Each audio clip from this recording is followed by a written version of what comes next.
All right, we're going to get started. The mayor won't be here till the council meeting, and Councilmember Hicks, who's the acting mayor, is not with us either. So we've got to get going for sake of time, and we will turn it over to Brian Ybarro, city engineer, to kick things off.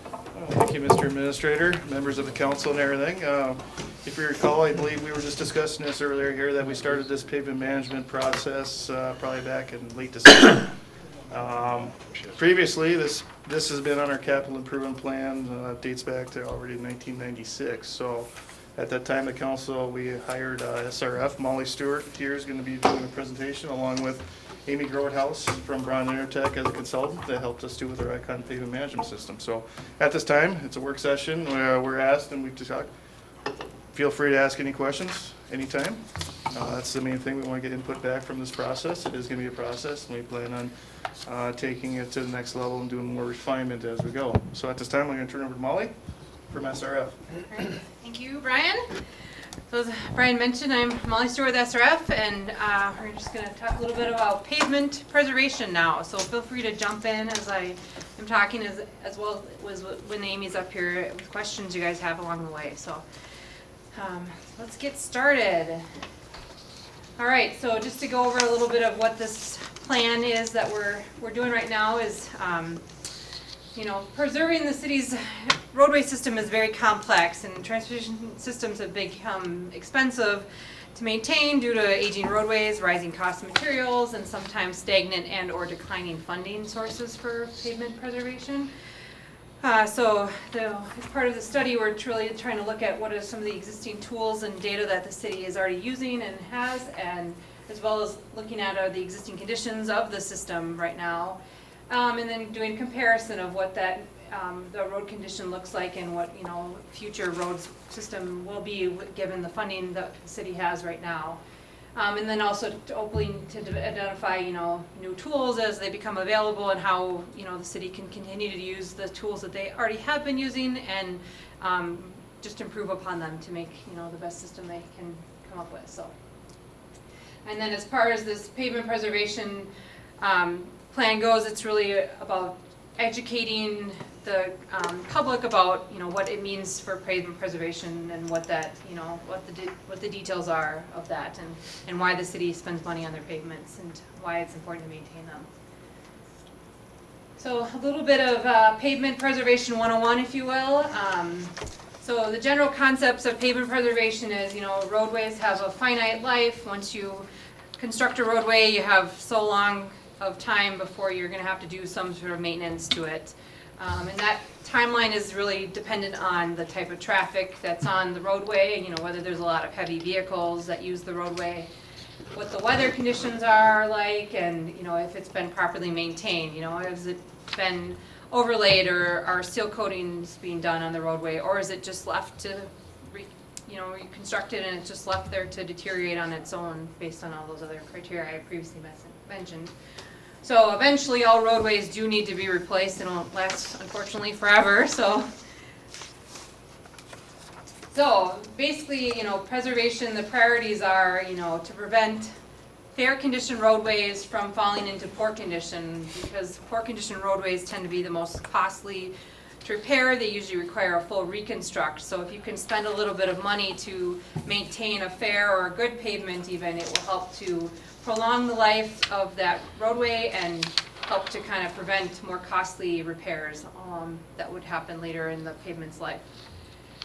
So then we want to also prioritize preservation strategies that are, as I've mentioned, less expensive than reconstructs, which are a lot more costly, and then identify appropriate life cycles for roadways. So as I mentioned earlier, the roadway wears on a different cycle based on the volume of traffic and the type of user of the roadway. So you want to try and dial in what type of maintenance schedule you use on the roadways based on what type of traffic and user is using that roadway.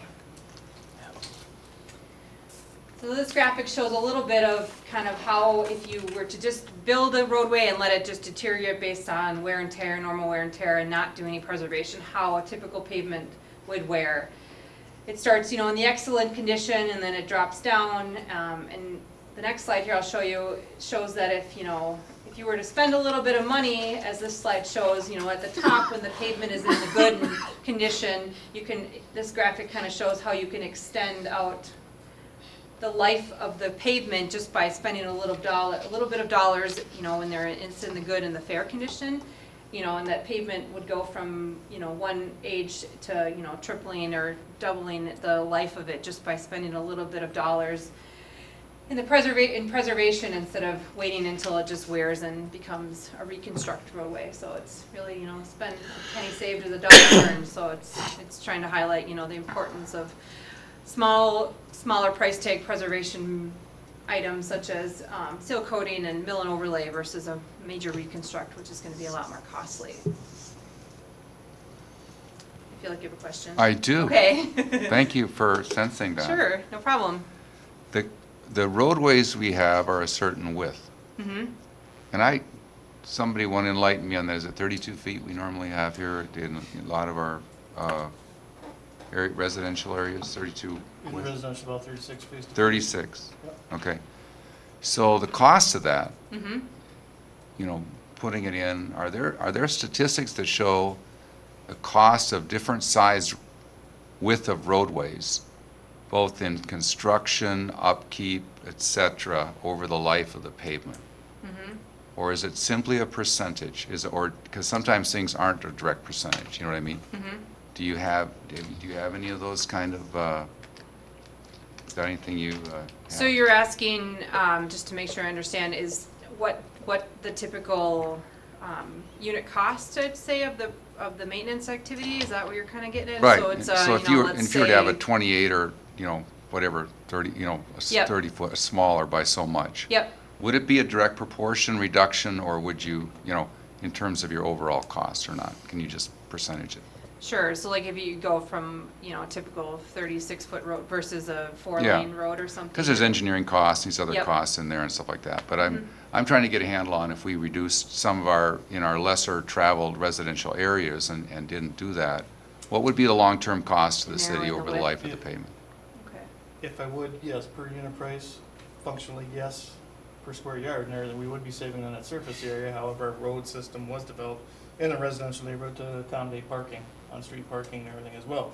You reduce the road and everything, you're losing that amenity. But yes, to answer your question, if you do narrow your roads, road diet, whatever you want to call it, per unit price, yeah. Engineering, perhaps not, but everything's pretty much derived off of a volumetric, either square yard, what we seal code, or mill and overlay. Yeah, you would have cheaper, less expensive cost. Sure, By narrow versus right, standards. okay.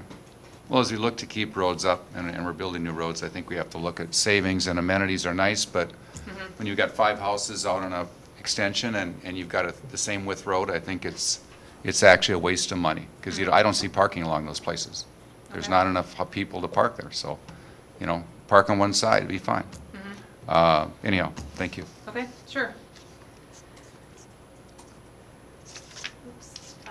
Okay, so just in summary, like I mentioned, so pavement, the basis of pavement preservation is to be to take a more proactive approach and try and maintain pavements on a certain life cycle and perform some of these preventative maintenance activities such as seal coating and mill and overlay at appropriate times based on the life cycle of pavements, considering the wear and tear of the volume and the user of the roadway, and emphasis on protecting the city's investments. So you really want to dial in the life cycle for these pavements and really making sure that the city's spending the dollars on the right pavements and in the right, based on the right life cycle, so that they're really being really effective with how they spend their money. Mm-hmm.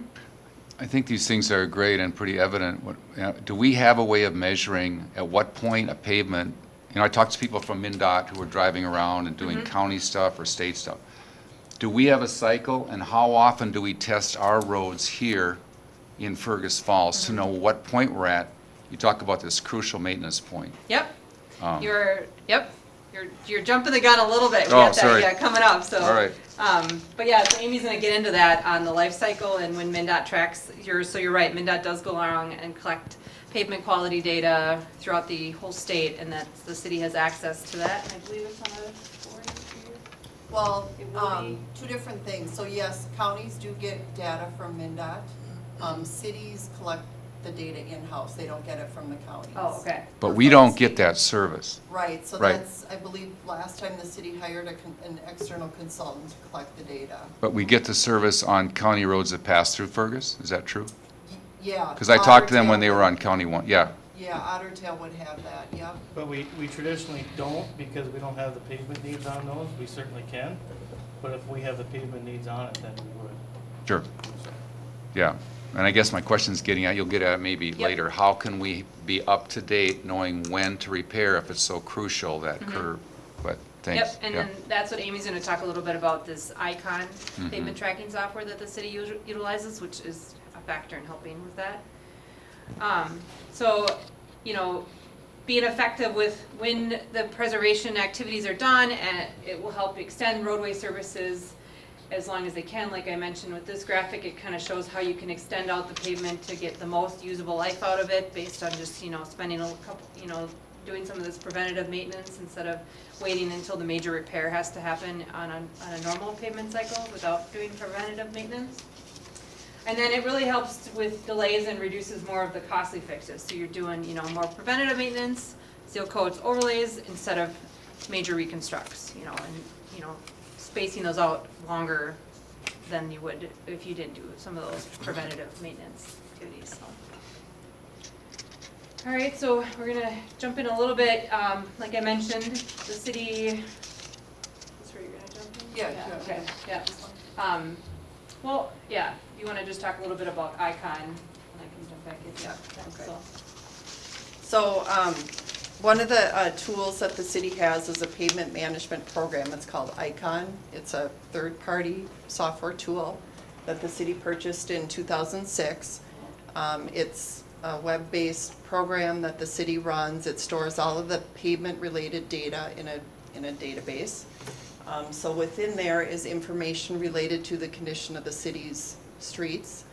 And then other types of information like, you know, how wide is the street, how long is it, what's the functional classification, traffic counts, that type of stuff. So the city's got that program. That's one of the tools that we've used for this study to try and figure out, you know, what's been happening with the condition of the city's streets and what sort of funding is needed to maintain them. So we use a lot of acronyms with pavements. One of them is PCI. So one of the data points that we're using is PCI, which stands for Pavement Condition Index. So PCI is a rating procedure that was developed by the American Society of Testing and Materials. So it's a standardized rating procedure that lays out how you go out, look at the surface of your streets, and basically take note of all of the different types of cracks that are there, what the severity level is, what the quantities are, and then those get rolled up into what's called a PCI score. So each of your streets has a PCI score from 0 to 100, where 0 would be a completely failed street, 100 is a brand new, you know, excellent condition street. So it's not looking at things like, was the road designed sufficiently to handle the traffic that it's subjected to, or are the underlying conditions of the street sufficient? It's really just looking at the cracking on the street surface, and it allows the city to, you know, sort of get a ranking of how does one street rate, you know, compared to another street. So you basically, the city's got a whole long list of every street in your city, and they each have a PCI number tied to them. Make sense? Yeah. Okay, so then the other thing that we have in the system is the construction and maintenance history. So how old are the streets? What sort of maintenance activities have been applied to them? And then, you know, this graphic that Molly showed, I like to sort of compare this to maintaining a car. You know, when you have a car, you do low-cost things like get an oil change, get your tires rotated. You do those things to make your car last longer. You have to do the same thing with the streets. So what we're trying to do is time maintenance activities so that we can prolong the life of the pavement. So if we did nothing, that's that red curve. So the road starts at a PCI of 100, and then it deteriorates down to a 0. You know, maybe we get a 20-year life out of the road. With these maintenance activities that we're trying to program, that's this blue graph. So we kind of let the road deteriorate. We might do something like a seal coat or fill the cracks. That kind of bumps up that PCI number a little bit. And then the road deteriorates again. We do another maintenance activity. It goes back up. And then it might fall within this mid-range, which is like your mill and overlay type activities. Things are a little bit more expensive to do, but it takes the surface of the road back up to 100. So, you know, ultimately what we're doing is extending the life of the pavement from 20 years to maybe 60 years. So that's sort of the goal with pavement management. So getting back to this here, you know, what we want to try and do is time those maintenance activities to make sure that we're doing them at the right time, on the right road, when they're in the right condition. Because if you do a treatment, like if you try and do a seal coat to a road that's too far deteriorated, you're not going to get the benefits that you typically would out of a seal coat. Or if you try and mill and overlay a road that really should be recycled, you're maybe only going to get 5 years out of that mill and overlay as opposed to 10. So that's really what we're trying to do, is just you know, time those treatments properly, make sure we're doing the right repairs so that we get the best cost, life cycle cost benefit that we can out of the repairs. Awesome. Is this you again? Yeah, Okay. just on that, yeah. So we're just gonna go through a little bit of talking about kind of some of the details and characteristics of the county or the city's system right now. So this graphic up here shows the roadways within the city, and they're broken into two different functional class, and the functional class is really municipal straight aid street versus a municipal street. And so the big factor with MSA versus not MSA is there's a state funding element with MSA. You can use state aid dollars on MSA streets, but you can't on municipal streets. So you'll see that, you know, about 29% of the city's roadways are MSAs, and then about 71% are the municipal streets. For a total mileage of roughly 108 total miles of paved roadways, I should mention. There is a number of gravel roadways that, because this Icon is a pavement tracking software, we really just focused in on the paved roadways right now. So. And then this kind of graphic just highlights a little bit more detail about functional class. Is you're really trying to align the function of the roadway with the use of it. So, you know, this graphic shows at the top is, you know, our access is on the left and mobility is on the right. So higher access usually means reduced mobility versus high mobility usually means reduced access. So, you know, city streets and local roadways tend to be at the, you know, high access, low mobility, lower speeds, you know, lower volumes typically, versus, you know, the freeways and expressways tend to be at higher mobility, less access points, you know, there's less interchange, you know, usually, and more higher volume typically, and just trying to move traffic as fast as you can. So it's really important to kind of establish a network that collects and distributes traffic appropriately in each community so that you can, you know, manage mobility and access of the roadway system so that you have enough, you know, higher level and lower level functioning roadways that are spread out enough to make the system work efficiently. All right, so then I think I'm turning over to you again. Yeah, so I mentioned one of the data points that Icon, the pavement management program, stores is the age of your pavement. So this is a pie chart of the Fergus Falls street network. So roughly 49% of the network have an age of 26 or more years. And by age, that means the last time that the road received some type of major resurfacing. So it could be like a reconstruct or a mill and overlay or a recycling type project. So roughly half of the system is over 26 years old. I mentioned on that last graphic, you know, typically pavements have, they're bituminous asphalt pavements are designed for a life of 20 years. So that kind of puts it a little bit into perspective that roughly half of your pavements have reached their design life. And then you can kind of see the breakdown of the rest of the system there. Okay, so this is those historical PCI points. So the city got the pavement management program in 2006. They first did a PCI survey in 2007. It's a little hard to read those numbers, but it looks like 38% of the network was in good condition, had a score of 80 to 100. And again, back to that previous graphic, those are the roads that would, benefit from those little bump ups, the low cost, like crack sealing and seal coating, those type of repairs. And then we've got 43% in good condition, and really nothing in the very poor. So overall, in 2007, the city had an average PCI of 73. So again, we're working on a 0 to 100 scale, so pretty good. The city went and had another survey done in 2012 and 13, and you can see the average dropped to a 69. And then again, they had another one in 2015.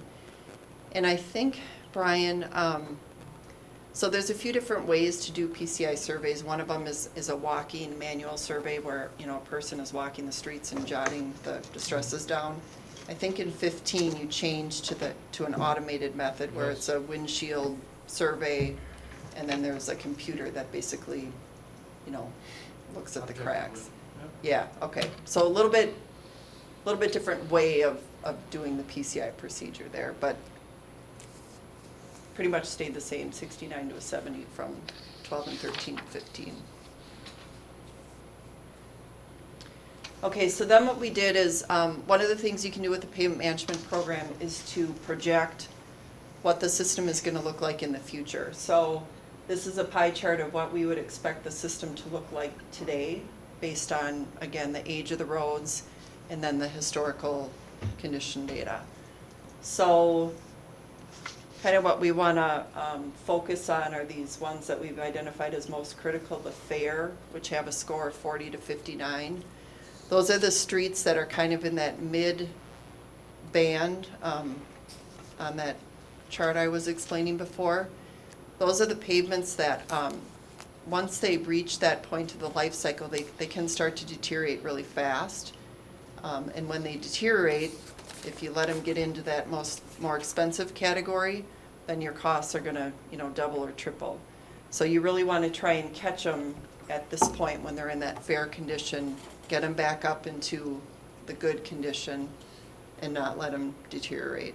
And then at the same time, what you want to do is these good ones, roughly 20% of the system, you want to keep those in good condition and not let them deteriorate into the more expensive repairs.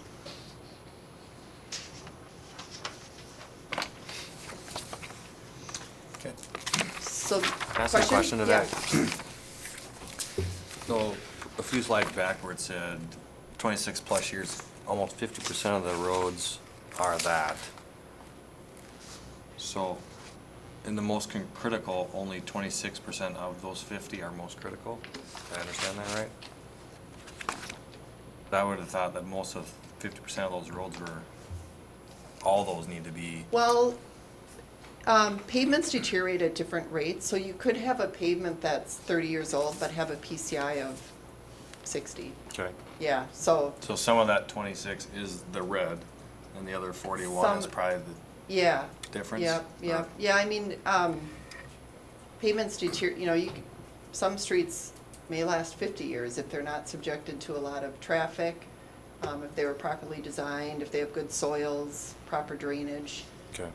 Yeah, so they don't necessarily go hand in hand, but yeah, typically your older ones are going to have the worst PCIs. Thank you. Yep. Any other questions? Just on the PCI, do you Yeah. feel the index is adequate to account for new uses of roads? And I include in there biking, things like that. The road surface has various characteristics. So in some of our roads, we have places where there is a large drop into the hookup for some kind of whether it's water or sewer or something. We have differences that are large, and I'm sure that's not on the PCI, right? It just measures the surface of the road, Right, yep. Other places, we have discrepancies between the curb and where the pavement is laid. So if a biker was going on that and got a little over, they'd be on their face, if Yeah. they didn't watch it. Yeah, So there's other things about the road care, you know, for sure. is that just visual inspection then? Is that what's Yeah, selected? well, so first of all, yeah, the PCI just looks at Cracks. pavement cracks, deterioration that are caused just from, you know, water, freeze-thaw cycles, that type of stuff. So, you know, what you're talking about, maybe a depression from a utility or something like Mhm. that would not be rated as a distress within the PCI I survey understand. process. Right. And I do have a slide that touches on this a little bit, but, you know, the PCI is one piece of information that the engineer has to make decisions about the road system. And I would, you know, there's other things, other engineering factors like safety that you're getting at that need to be considered. And that's one of the downsides to a pavement management program is it doesn't have that engineering intelligence to know, do you have issues like that that need to be corrected that would say, even though this road has a score of 80, we still need to get out there and do something because Right. it's got other Could be a issues. dangerous Yeah, road. right. Or like railroad crossings. You know, you have a road and you have a railroad crossing. Do you have any rubrics that measure, you know, those? Yeah, no, I mean, the PCI procedure does have a railroad distress Mhm. for the cracking that you, Right. you know, get near the tracks, but yeah, that's the only, you know, same with like capacity issues, if a road needs to be widened to accommodate traffic, that type of stuff is not factored into the PCI. Sure. The underground utilities need to be replaced or Yeah, something. right. Yeah, and that Right. was the other question, is there a system that is more comprehensive so that you can track both the age of the infrastructure underneath, which according to the League of Minnesota Cities and others, is really important to, when you're considering replacing that, right? To know all those ages. And is there a system that actually would integrate safety, road condition, and the infrastructure age as well? It's a city engineer, right? There's a litany of programs we're hoping to maybe someday get there with GIS. Well, this is, the Icon pavement management system is the same system the county runs to as well.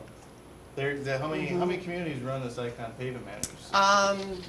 A lot. I couldn't. There's quite a few, yeah. all the way to the power users such as the city of Bloomington, all over. So it is one of the best. Now, to get it integrated with utilities and everything, we would also have to spend a lot of money to be able to do those assessments to have that. So something we can explore. And one doesn't come to my mind right now.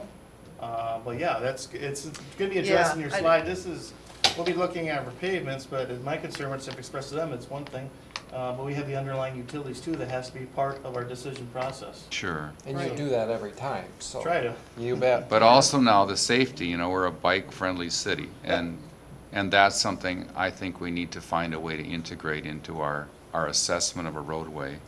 Is this a bike-friendly roadway, even though it's fine with your index? Yeah, and you can certainly, you know, track other pieces of information related to the city streets in the Sure. pavement management program. And like anything, it just obviously requires manpower and effort to get it all collected and then keep it updated, because like with the PCI, you have to repeat that every few years to see what's happening, so, yeah.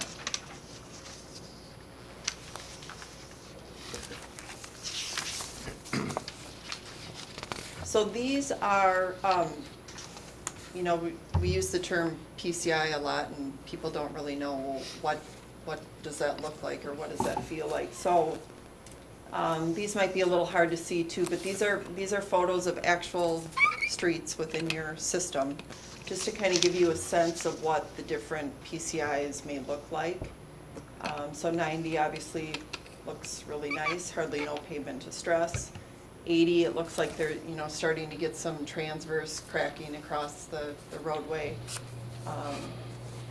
45, we've got more longitudinal cracking, maybe some material issues with the bituminous. And then you can see a 25 here. So in terms of, you know, maintenance or repair activities, this may be a street that would qualify for like a pavement reclamation where you're recycling the existing materials out there and then putting them back down. The 45 might be one where you would consider a mill and overlay, and then, you know, you've got your maintenance activities for the higher PCI roads. But we like to show that just to, we're gonna get into some funding scenarios that we ran in the pavement management program. And they kind of show what happens to the average PCI for the city. So just to kind of give you a sense of what do those averages mean. Do all of our streets have a number? Yeah, every block. So the system Okay, is so broken up by block. block It isn't, by it isn't block. the whole roadway, it's block by block. Yeah. Basically intersection, intersection. Yeah. Okay. And when those PCI surveys are done, it's 100% of the pavement surface, so every single crack that's on that block is inventoried. Okay, Yeah. thank you. Mhm.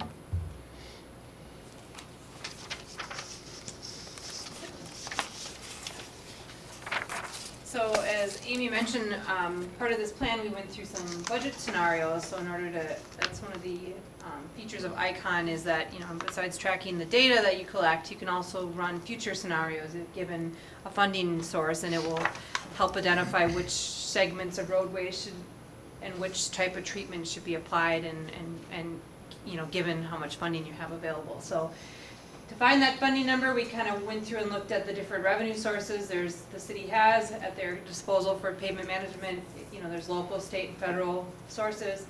And then we went in through and did a analysis of, we developed a sketch tool to kind of take into account all these different funding sources and historic numbers, and kind of tried to dial in a good number to use in ICON as a planning level estimate to carry forward. And then we did a 20-year projection and then applied some inflation factors to the funding revenue stream, as well as an inflation factor to the construction or the preservation activities that be completed. So both are going to have their own funding inflation amount. So, and then we use a little bit different inflation factors for local versus state and federal sources. You tend to see a little bit higher inflation rates with local sources versus federal and state. So the number, the grand number we came up with was about $988,000 that the city has to use annually for pavement preservation. So this is the number then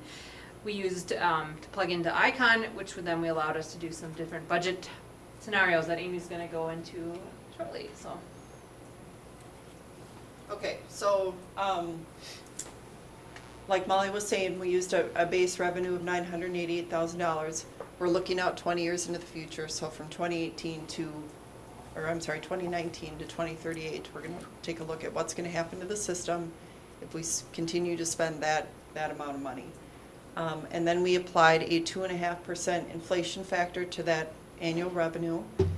And then at the same time, we applied a 3% inflation factor to the cost to do the unit repairs. So you can see down at the bottom, to seal coat a street, 1 mile of street, it costs about $12,500. Mill and overlay is about $221,000, and then reconstruct is about $380,000.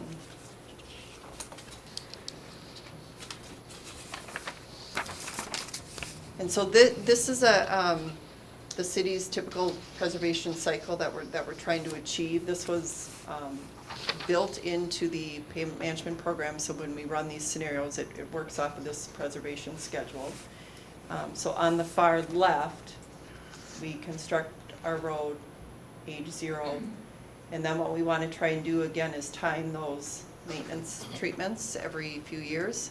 And those are those little bumps in pavement condition on that graph we were looking at before.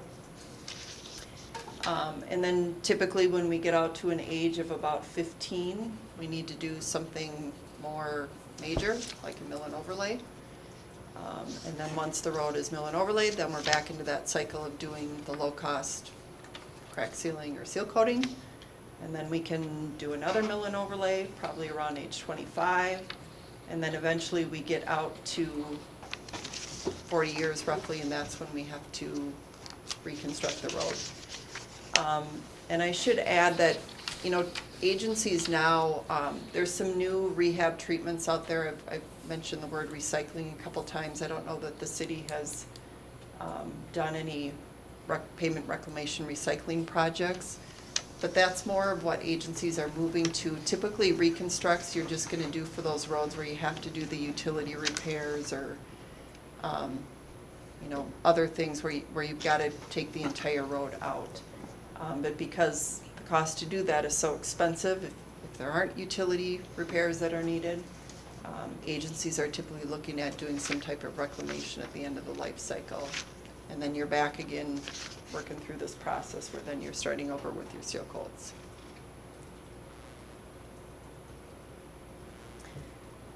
So ICON again is a pavement management program. It's not going to replace, you know, good engineering judgment, but the way that ICON recommends projects is that it first looks at the functional class of the roadway. So Molly had showed you that pie chart of the MSA versus municipal streets.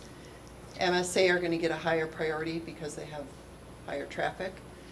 So ICON looks to perform projects or spend money on those streets first, and then it moves to the municipal system. It's also going to look at pavement condition. So back to that PCI number, you know, based on the rating, what type of repair does the road qualify for? It looks at the pavement age, so when was the last time some type of treatment was done? And then it also looks at funding. So we're starting with that pot of $988,000. You know, at some point, obviously, we get to the end of that pot of money, but there's still a bunch of projects that need to get done. We call that backlog. So that's really your list of projects that need to get done but aren't able to get funded.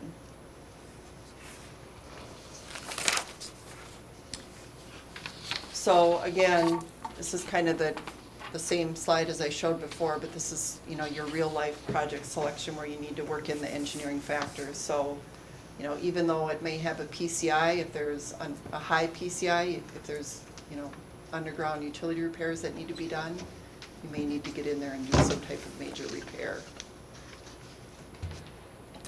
You may have to, you know, maybe a street's got to be widened because there's more traffic than what it was designed for. You need to add an extra lane or something like that. So that may mean you have to get in and do a project sooner than what the PCI says you should.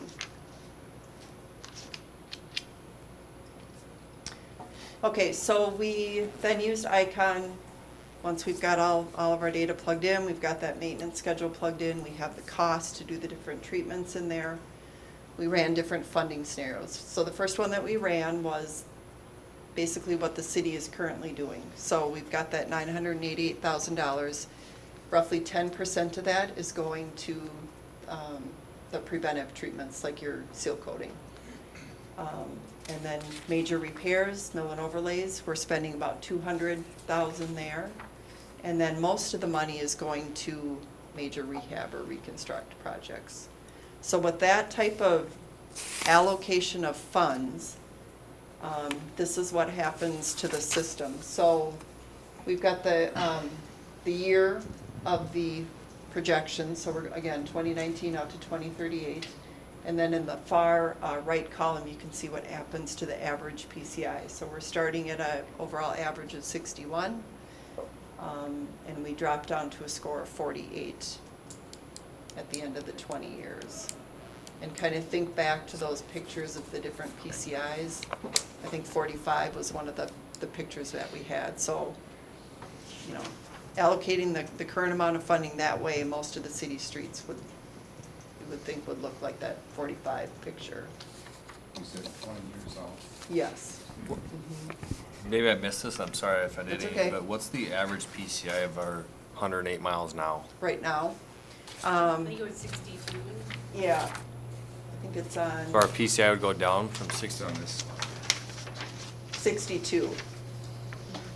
That's what I should say, that's what we're projecting it to be. The last time the survey was done was it 2015? Probably about that. Yeah, so, We want the PCI to go up, right? right. Well, If we're going from 62 to 48, and we're putting this money in, how does that work? yeah, yeah, Anybody help me out with that one? yeah.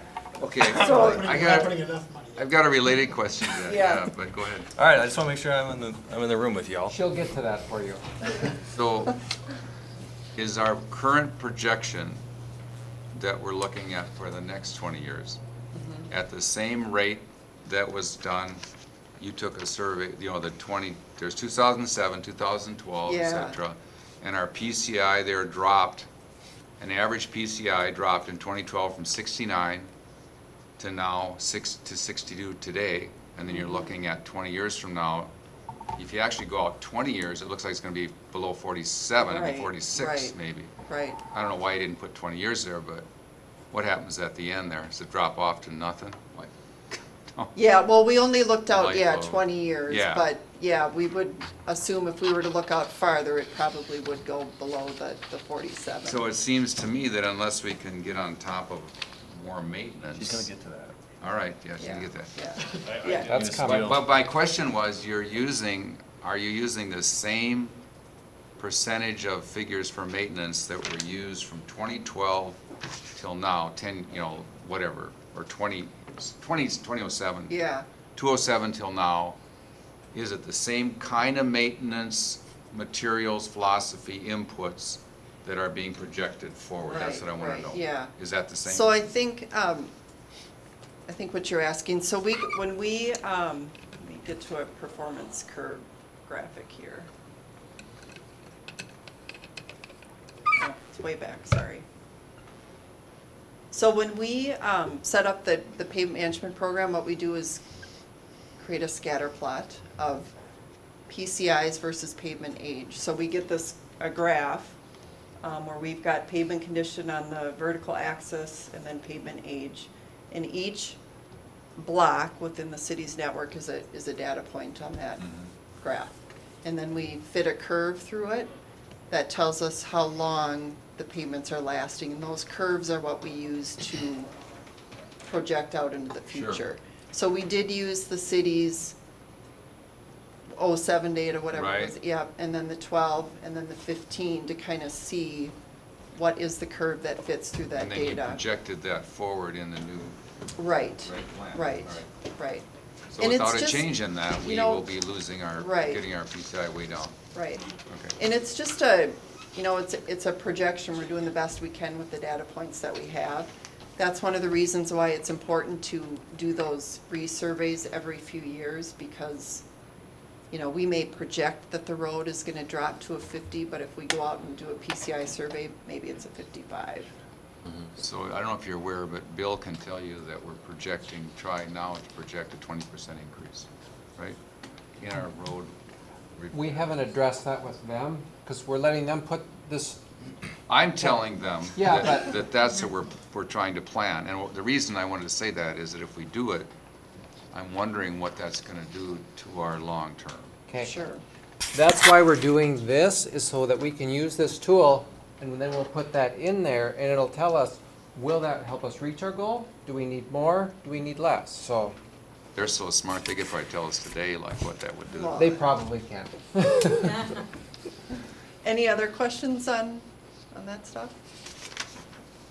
No? Okay, let me hop back to this scenario here. Yeah, there was one other thing I want to point out on that table. So we've got each year of the plan.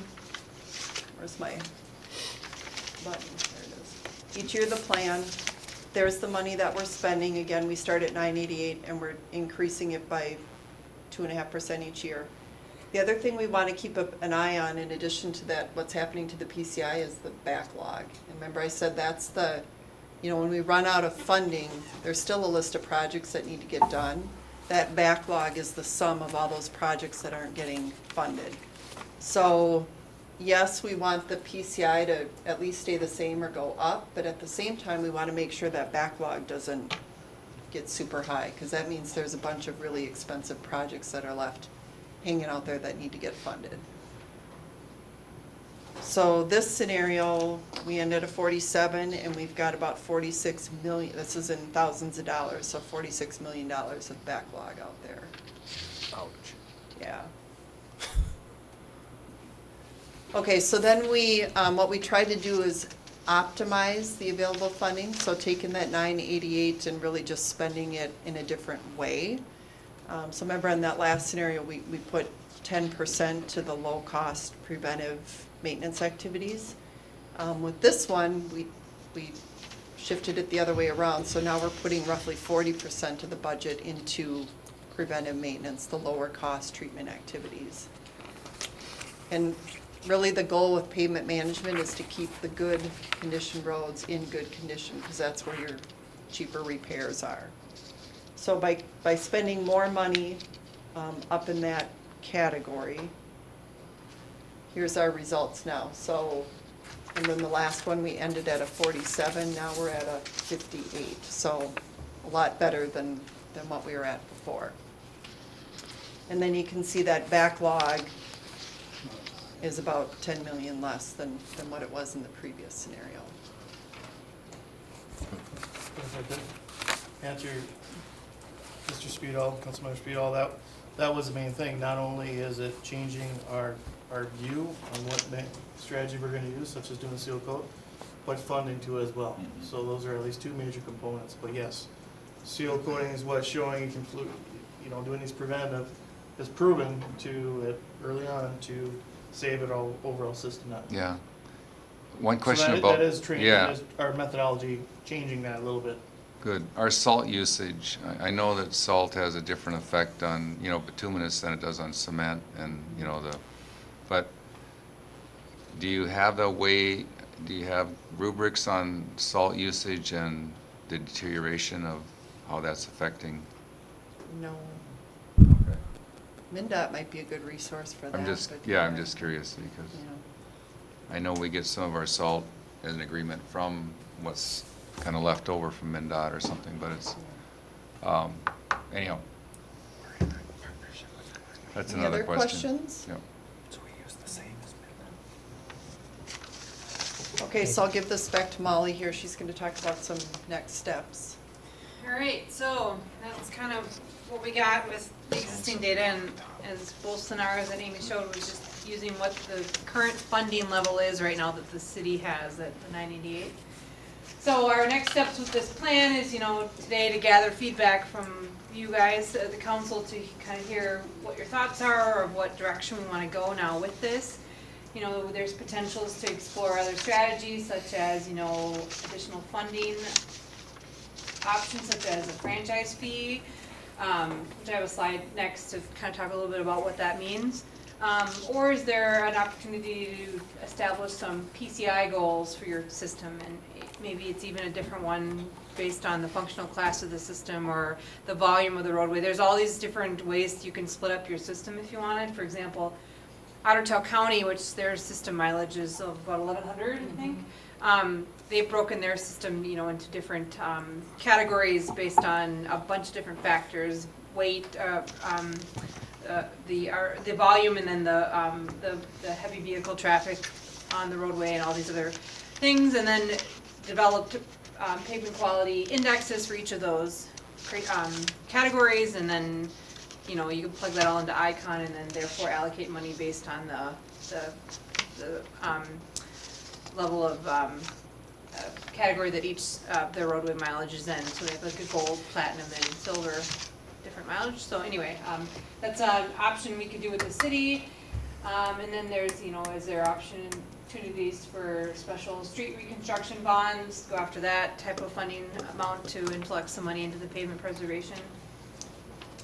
And then, depending on what comes out of this meeting, we could come back again then and present some of these, alternative options. If we influx some more cash or change the system goals and stuff, what that means for the system, and what, that's the beauty of Icon, is that you can plug in all these different scenarios and it can give you different projections for the system and what that means. So When we're trying to make comparisons as a council to other cities of our size, is this proprietary data so that, are there ways to get a comparison to say, well, what's another city doing and where's their PCI at?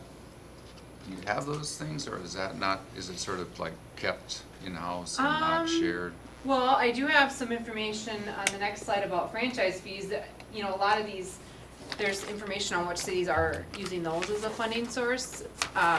As far as, I don't know, pavement quality data, I'm not sure how. Each city operates differently in terms of their PCI goals. Right. So, yeah, like I've done some work with Eden Prairie, for example, they're a, you know, relatively new street system. I think they have an average of like 82 that they try to achieve. But it varies. And it really comes down to, you know, back to those pictures, what is the council or the board comfortable with in terms of what type of average you want for your system, and what you can afford too. Yeah, yep. And I think you can have conversations with these other cities. I don't think any of them are gonna not tell you the information. But that's the way to get it, as I'm Yeah, saying. Because yeah. when we, as council members, put Sure. yourself in our position, someone says the roads in Fergus might be really bad. Well, how do we, what do we have to compare that to? You know, we need to look at other, be able to say, oh, well, here they are, this is what Alec is, or this is what, you know, Morris is, or Thief River Falls, or something else. And on that note, I apologize for being late to the conversation. Is PCI a universal term for all Yes, communities? yeah, so it's pavement condition index. And everyone's on the same PCI? Well, they don't have to be, most are. Okay. But other cities use like it's called a PASER rating, it's a 0 to 10, kind of a qualitative rating. The county uses what's called a PQI, where they're factoring in ride quality. Most cities use the PCI, where it's just based on surface 0 cracking. to 100, right? Yeah. Now, did you say that stands for People Contentment Index, or what was it again? That's a good correlation. Yeah. I got a question on, so, it seems to me that, obviously those two scenarios are, you know, obviously the second scenario is better than the first, but I feel like you had said the quality, the higher the quality, the less maintenance for the first 20 years. And we've got quite a few roads that, this would seem, if we're gonna spend the money either way, it would make way more sense to just, like you said, do bonding or something to bite off more now. There was not a third scenario where if we bid off more in a lump sum now, I mean, I think our total costs over 20 years are gonna dramatically go down, even with funding up front and, you know, through a bonding. And then our backlog would be considerably less, because it's something I think we gotta get in front of. Option 2, we're in front of it, but we're really not. I mean, we're 36 million in backlogged work. Yeah, So it'd be nice to know how much, what's that tipping threshold where you really should bond for this many million. This would get our PCI average up to X, and then over the 20 years. But I just feel like if both of these options are good, don't get me wrong, but either one of them, it still puts us, I think, in 20 years, still behind the 8 ball. We're still not, I don't know, it'd be nice to know what that would be, and I don't know if it's something we could, you know, bond for that much, but how that, Well, we present these two options not as pick one or two, it's to show the severity of the issue in front of us. And now, over the next couple months, we'll work to build what that may look like to achieve whatever goal we set 20 years from now. So we have to build the scenario that works for us, based on funding levels we see that are feasible, but also achieving the goal that we set for our PCI number. fair enough.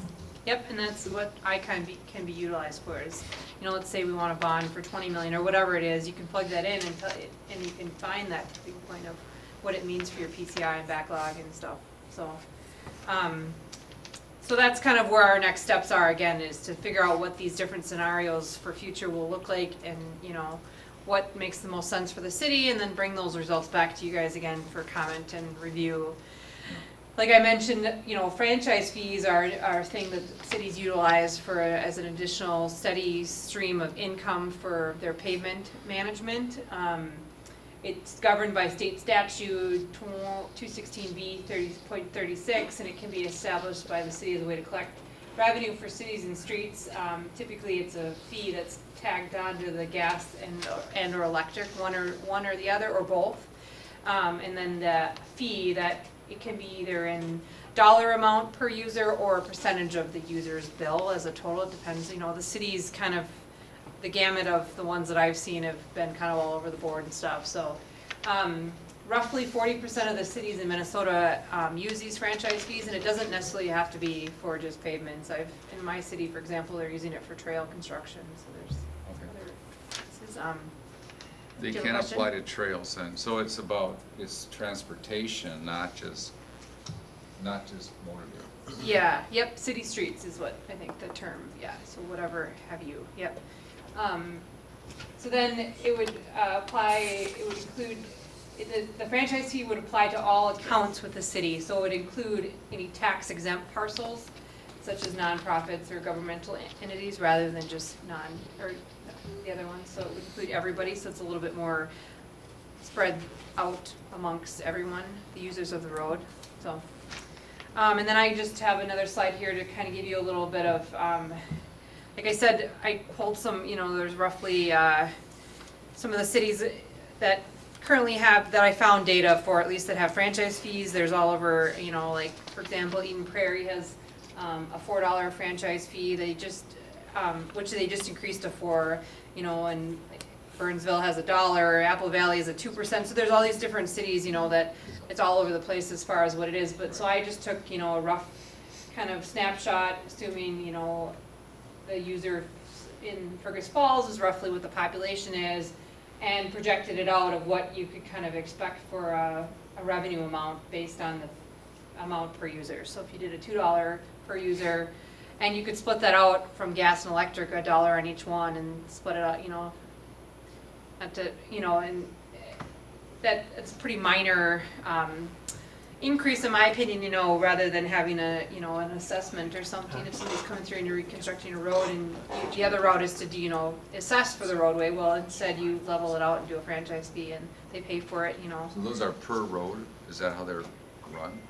The The franchise what? fees? They use along the road? How is that? The fee? It's per their utility account. Oh, okay. So on your monthly electric bill or on your monthly natural gas bill, you'd have a fee. And we would dial in these numbers, because I know, like, for our city accounts, we have about 5,000 city accounts, so I don't know how Otter Tail Power or Great Plains would correspond with that, but, so we'd look at those actual numbers, but just like, it would be just like the cable franchise fee that's on the charter bill right now. We collect that on their monthly bills, so it's not based on front footage or anything like that that we've done with assessments. This is a completely different. But Yep. it's city, it's 13, it's within the city. City limits. Well, this is our population. We'd have to look, how does that compare to those number of bills? So it could be different than 13,000. Okay. Yeah, it could be Yeah, closer to because, the 5,000 like we are. Houses How have- many's in each home? I see that. Right, We're yeah. being billed by user, but User, there correct. could be 8 people in that house. Right, If yep. there's still only 5,000 one water bill. bills, it's gonna be close to 5,000 electric. It could be. Yeah, and Yeah. I just pulled a number, Yeah. roughly off the population, so For this an will be example, dialed so. in, yeah. But, then you could see how, increasing it just a couple more dollars, per user, which is in my, a small, it's for the good of the system, you could generate a lot more money in here, and this, and then this would be a lot more steady of a stream. It wouldn't be dictated on, it would have this set funding source for pavement management that the city could then use to manage their backlog and hopefully, maintain or increase their pavement quality. Can you use sales tax revenue for, so like, people are shopping, come through town, you can set that up Sure, as yep. well? It has Yep. to be approved, of course, by the state legislature. Right, but I mean, it's not, it's another funding source potentially. Correct, yep. So a lot of the counties they have the wheelage tax and or sales tax or both that they use for their pavement management. There's a lot of big sources. Duluth just passed one this year, but then, of course, the legislature didn't pass it. And a lot of those sales tax projects they want them to be regional projects, and so a city like Duluth could probably justify it a lot easier. And, St. Cloud has that in place, but there's 7 other municipalities that are part of that regional sales tax. So, I mean, it is up to the state legislature, but generally you're gonna have to argue some regional significance to make other people outside the city pay for it. Well, and that's another point is, regulate, when we get our allotments for road, whatever, it's based on city size, if I'm correct, is that right? Our city size is one. Population, I think our needs, population and ADTs. Right. Yeah, the state, And- Don't the have state a- revenue? Yeah, state aid. And yet we have a lot of users outside the city limits. So, there's, when we look at this in terms of using like a sales tax or a franchise fee, I think we should try to be equitable in the sense that how many users are coming in, rather than putting it onto just the population of the city. And I could liken it to Alexandria has a public library, which is funded by the county. All right, county usually recognize that that's a regional thing. Our county our library is funded largely, almost entirely by the city. The county funds our bookmobile and other things like that. So when we look at these options, I think there's things about the city characteristics that are important to consider. We have a lot of users outside our city that come in and use it, but it really is, we can't put a lot more on our population, you know. So I think these are good to know, very helpful facts. Yep. So, and Brian mentioned it's based on ADTs, which would account for these users that are outside the city that Right. come on and use the drive-through Right. roadways. Yep. Typically, volumes are collected on some sort of time basis every couple of years or so. But then, you know, franchise fees is just one option. Like I mentioned back, you know, there's some bonding that could be done too. You know, maybe you bond up front and get a X amount of dollars to help kind of get some of these payments up so they're not, you know, not 50% of your system is 26 years or older, and then you start them off at a better, you know, starting point, and then you maintain it from there, so. Yeah. Another question for you, both of you together, Molly and Amy. You have, we have 20 years, this payment, the graph that shows the age, you know, like Yep. that 49% red, it's kind of shouting at me. Because I think Amy said that 20 years is pretty much average life for a bituminous pavement, right? Right, that's. And what we they have, said. what did you say, 26, is it 26 plus years in that red, right? Right. So as I look at that, and then I flip over and look at the PCI, and I see this little tiny red sliver, 3%. But, you know, we have this 41% hunk, and it says that means it's, you know, 41% of our streets are pretty good. And yet, age-wise, they're way over. Sure, yeah. So I'm trying to compute this. Can you help me like reconcile?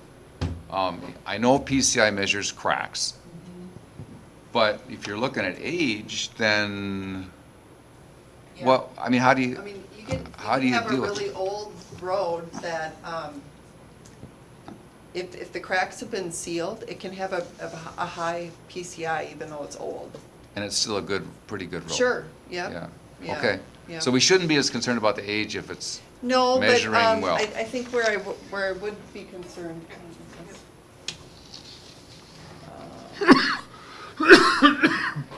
You know, I always go back to this chart here. But what happens is, you know, those roads that are 26 or so years old, they're probably in this range here. And what happens is when those roads start to deteriorate really rapidly, and then when they do, they're gonna fall into this more expensive repair category. So that's where there's cause for alarm. And back to the pie charts that showed the fair pavements, those are those streets we're talking about. Because if we delay the maintenance activities on them, the cost to do the repairs is gonna double or triple.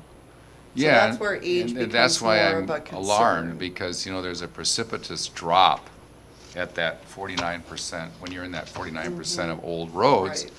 And yet, even though they show up good, we're right on the edge, Right. right? So, Yep, yeah, so we kind of could on get- the, yeah, you know, this part of the curve where things can, this not to isn't be a alarming, but very good curve, but they start to scary. deteriorate much more rapidly. It'd almost be more wise to spend whatever money we would decide in that pink, if that's pink, I don't know, maybe I'm colorblind, but there Roads. and up, roads. you know, a higher percentage on there and up for the long term, and then just pick off Can't you the, tell that's roads? yeah, there you go. And the brown ones, that's brown, right? Those ones, just pick them That's off. maroon. We'll pick some more distinct Yeah. colors like presentation. But yeah, that, I think what you just said is what's reflected in the scenarios. Let's put the money up top on those higher Like conditioned 40 roads. PCI and up, Yes, and just, Yeah. over the next 20 years, we'll have to do, yeah, and kind of gradually knock off those ones that are. because they're not, once they're bad, they're not getting much worse, right? Oh, true. Yeah. I mean, we don't want the other ones getting there, because then they get, thank you. Right, yep. Any other questions? Okay. All right, so like I mentioned, we're gonna continue with this process and work with the city kind of to establish what these funding future scenarios might be, you know, and where we go next with this plan and stuff, so. So you're gonna come back and talk to us after we decide what some of our future goals might be? Is that how it works? Or? So you wanna jump in? Yeah. Not sure how much more time. Yeah, no, it was a little bit more comprehensive. I did tell Amy and Molly, and I think they did a great job, because I don't think it's been presented to the council really what we've been maintaining since 2006. I give you a little bit, and I understand some of it might be a little bit bland material and everything, but yeah, no, there's a lot of, basically, there's a lot of criteria. We talked about the age and PCI and everything. Yeah, there's a little strong correlations, however the PCI is going to be the determining factor. You know, reading through and everything, and I think one thing I wanted to point out, and I think it's if you recall that scenario 1 and scenario 2, using the same funding allotments and everything, but how we change our internal operations, our strategy on what we're going to do, doing more seal coats and everything. Remember, scenario 1 was just like us, scenario 2, and what that did to our overall network. However, we still have funding shortfalls, you know, with our backlog and everything sealed. Just recently, you know, got some concerns from the county, you know, if you recall, they reconstructed Cleveland 27 going north, and they just seal coated that here, a road that they're, but that's exactly what they're trying to do, is to get on some of these earlier and get them sealed up. So yeah, that's how we've been applying with the city too. But those are two things. So as we go forward, but that's what I'm kind of looking for the council is what would you like? Okay, I hear funding needs and everything, but then we got to sit down and identify what are our options. What is our influx, if that's what we're trying to propose? Sales tax, franchise fees, everything. We have special assessments and everything. We're still working through that, but we're talking about levied amounts right now. And we talk about the franchise with the users. That's what we're kind of looking for, some direction. I'm assuming what the direction is that we want to identify some funding strategies and some scenarios for influx of money. Well, and to your point too, I think we talked about briefly, but not, is the infrastructure component is also a huge component. This is just the pavement. We haven't even got into. You're absolutely right. You know, some road that might be a 65 that we were delaying to do something on. We might have to do it from infrastructure That is going to be the reasons. next tier down. I was looking at it. We can identify all the streets in the network. We're a little bit unique versus the county because they don't have all these manholes, water main, all the utilities beneath the street. We have to look at that too as well. Look at trench lists, do all kinds of applications, but those are the criteria. To Mr. Speedall's too, and the bicycle and everything, if we have some of these issues and, you know, similar to pothole and everything, yeah, the system can identify some of that stuff, but that's just, maybe we need to enhance our reporting system and everything too for these particular concerns. The Icon's gonna find these, but I don't think it's gonna, like we talked about, segregate those safety concerns out, but that's something we need to look at too, so that's a good point. But if we identify our arteries, then we can say, well, we put some money into the streets where we carry more bicycle traffic instead of trying to make all the roads equal, because they're not all equal in They're terms of not gonna usage. be all equal based on So, hierarchy You know, and state aids. that would save us state aid and money if municipal we aid. identify certain bike lanes, you know, areas that are, we're gonna make sure those are safe. Yep.